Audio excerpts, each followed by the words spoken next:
Welcome, one and all, to The Late Show. I am your host, Stephen Colbert. Today is just day one of the impeachment trial of Donald John Trump. It is a pivotal day. Yeah, it's historic. It is a pivotal day in the history of the Republic. Soon, we will find out if breaking the law is illegal. We're gonna find out. Gotta say, it's coming. So far, I don't like the odds. And I'll tell you all about it in tonight's Don and the Giant Impeach. Oh, my God. Whoa! Whoa! No! I'm soaking wet. Technically, the trial begins tomorrow. Today was a debate about the rules proposed by Senate Majority Leader and scrotum of the opera, Mitch McConnell. His rules say, McConnell's rules say that the Senate has to vote on whether they want to consider new evidence at all. And McConnell does not guarantee the trial will include witnesses. So no evidence, no witnesses, just 100 old people stuck in a room together. This isn't a trial, it's the 4 o'clock dinner rush at Denny's. Or a matinee in Branson, Missouri. But if by some wild, crazy chance in a world where teacups dance and monkeys eat meat, it turns out there are witnesses, McConnell has a built-in fail-safe, because if the majority decide to call witnesses, that witness would first be interviewed behind closed doors, meaning they might never testify in public. The American people, no, shush. The American people deserve a fair and transparent process. Now place the testimony hood over the witness's head and drag him into the fact dungeon and beat him with the truth hose. But here's the thing. According to a new CNN poll, 69% say that the upcoming trial should feature testimony from new witnesses. That's a 2/3 majority.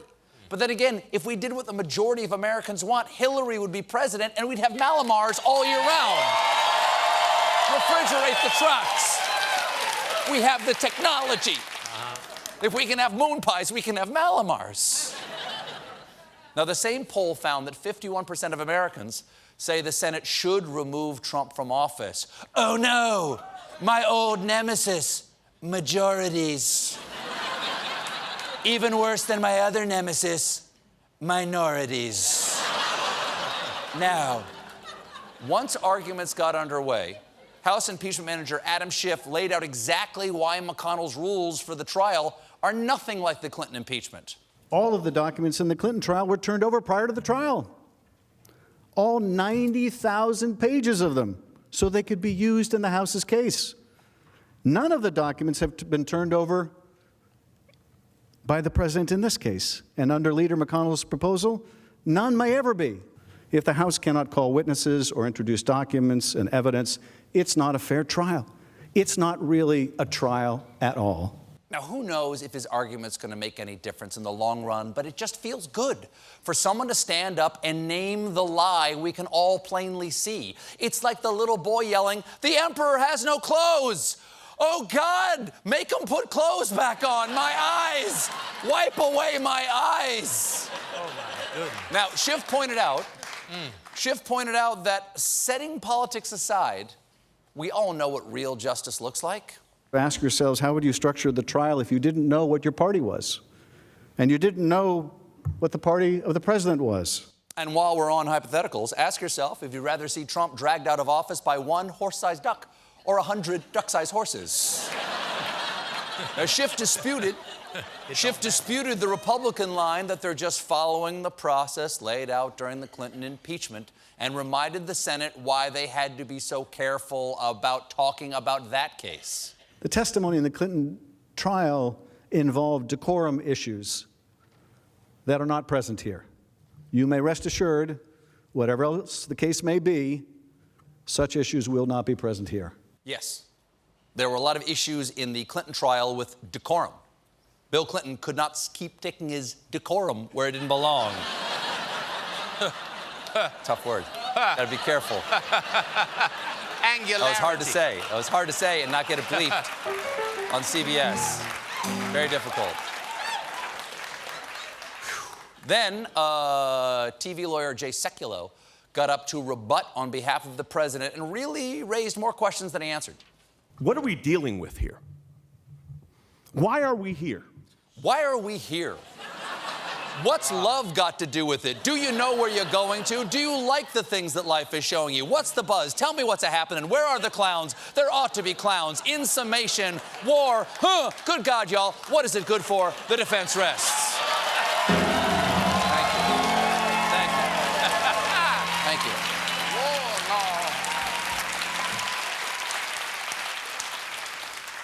Now, White House attorney Pat Cipollone seemed to think that collecting evidence was itself somehow unfair. If I showed up in any court in this country and I said, Judge, my case is overwhelming, but I'm not ready to go yet. I need more evidence before I can make my case. I would get thrown out in 2 seconds. No, you wouldn't. It's called discovery. Courts allow it all the time. Instead of opening statements... Look, Cipollone, instead of opening statements, maybe you should have spent your hour watching Law and Order. Now, Cipollone couldn't justify no evidence, and he couldn't justify no witnesses. So how do you make a case with no argument? Volume. When you look at these articles of impeachment, they're not only ridiculous, it's outrageous. It's ridiculous. It's ridiculous. It's ridiculous. It's outrageous. It's outrageous. It's long past time that we start this so we can end this ridiculous charade. Yes, let's get started. And while we're at it, get Pat Cipollone a thesaurus, because it's ridiculous, it's outrageous, it's egregious, it's iniquitous, ooh, opprobrious, it's nutrageous. Now, at one point, Schiff corrected Cipollone's characterization of the House process. Mr. Cipollone made the representation that Republicans were not even allowed in the depositions conducted in the House.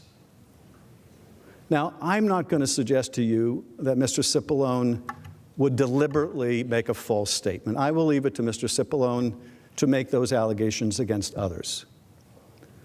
But I will tell you this, he's mistaken. I won't say Mr. Cipollone would deliberately take a dump on your desk and blame it on a tall dog. But I will tell you this, his belt is looking mighty loose over there. I don't know. Great Dane. He owns a Great Dane. Schiff made it clear why Trump's lawyers keep arguing about process. Every time you hear them attacking the House managers, I want you to ask yourselves, away from what issue are they trying to distract me? What was the issue that came up just before this? What are they trying to deflect my attention from? Why don't they have a better argument to make on the merits? To which Jay Sekulow replied, hey, look over here, shiny, shiny, pay no attention. Woo! There it goes, get it, boy, get it. Wow.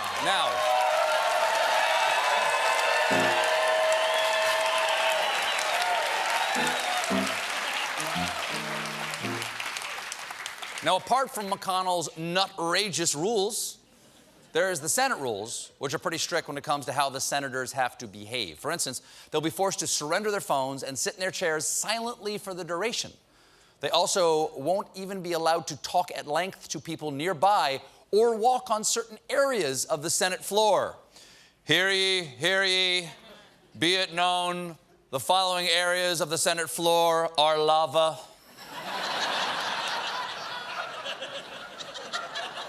Parts of the lobby are snakes. Now, the rules get weirder. According to Florida Senator and last thing you see before the chloroform kicks in, Rick Scott. Whoa! Snakes in the grass. Oh. Snakes in the grass. Your skull will make quite a trophy for father.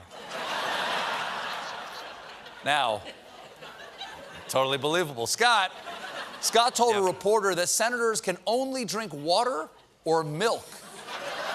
during the impeachment trial. Now, milk might seem weird, but that's just so the senators from Wisconsin can bring in their emotional support cows.